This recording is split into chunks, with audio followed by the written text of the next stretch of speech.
শীতের দুপুরে বা সকালে গরম গরম এরকম ভর্তা দিয়ে ভাত খেতে কিন্তু খুব ভালো লাগে। আজকে আমি একটু ইউনিক ভর্তা করব, কি বলুন তো? আজকে করব বাঁধাকপির ভর্তা। তো বাঁধাকপিগুলো প্রথমে আমি নুন দিয়ে জাস্ট একটু গরম জলে ভাপটা ফেলে নেব। মানে সেইভাবে সিদ্ধ করব না, জাস্ট নুন দিয়ে একটু গরম জলে সিদ্ধ করে, হালকা সিদ্ধ করে জলটা ফেলে নেব।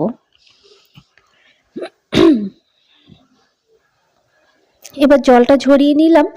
আর এদিকে আমি কি করলাম দেখুন, পেঁয়াজ কেটে রেখেছি, রসুন ছাড়িয়ে ধুয়ে রেখেছি, আর শুকনো লঙ্কা, প্রথমে শুকনো লঙ্কা, কয়েকটা শুকনো লঙ্কা নিয়ে আমি তেলের মধ্যে ভেজে তুলে নিলাম। ঝালটা যে যেরকম খান সেরকমই দিতে হবে। এরপরে কয়েকটা রসুন এরকম লাল লাল করে ভেজে তুলে নেব। এখানে আমি একটা রসুনের অর্ধেক আর কি, হাফ রসুন মতো নিয়েছি।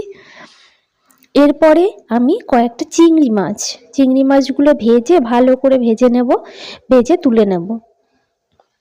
এরকম সুন্দর করে ভেজে নিয়েছি, ভেজে তুলে রাখলাম। আর এইদিকে দেখুন, তেল ছাড়াই কিন্তু এই বাঁধাকপিটা যে হালকা সিদ্ধ করেছিলাম সেটা আমি একদম ভেজে নেব, মানে একটু পোড়া পোড়া মতো করে ভেজে নেব। আর একটা টমেটো কিন্তু আমি ওইভাবে পুড়িয়ে নিলাম। টমেটোটা পোড়া হয়ে গেছে, এবার ওপরের খোসাটা ফেলে পরিষ্কার করে নেব।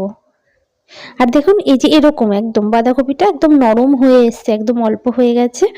এবার বাঁধাকপিটাও আমি তুলে নেব।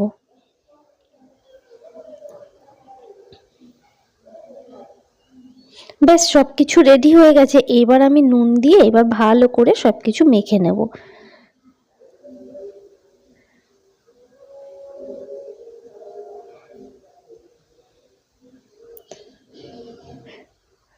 শুকনো লঙ্কাগুলো এইভাবে ভালো করে নুনের সঙ্গে চটকে ভালো করে মেখে নিচ্ছি। আর সব এই জিনিসগুলো একসঙ্গে দিয়ে খুব ভালো করে মেখে নেব। দিয়ে দিতে হবে কিন্তু মানে কাঁচা তেল আর কি। এটা আমি এখানে দিয়েছি সর্ষের তেল। এই সর্ষের তেলটা কিন্তু কাঁচাই দিতে হবে, একটু বেশি দিতে হবে। বেশ একটা সর্ষের তেলের ঝাঁজ থাকবে, সঙ্গে একটা গন্ধ থাকবে। আর এদিকে পোড়া টমেটো, বাঁধাকপি সবকিছু দিয়ে ভালো করে মাখলে না অপূর্ব লাগে।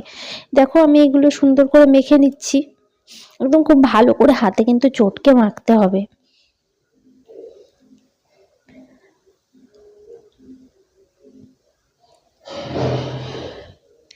এবার টমেটোটাও মেখে নেব। টমেটোর ভেতরে একটু বেশি জল ছিল, ওটা জলটা আমি ফেলে নিয়েছি যাতে একটু শুকনো শুকনো হয়।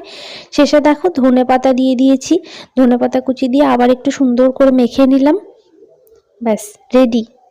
এবার গরম গরম ভাত, রুটি, সন্ধেবেলা যারা রাতে রুটি খায় কিন্তু রুটির সঙ্গেও খেতে পারে। এটা অপূর্ব লাগে খেতে, দারুণ লাগে। Thank you.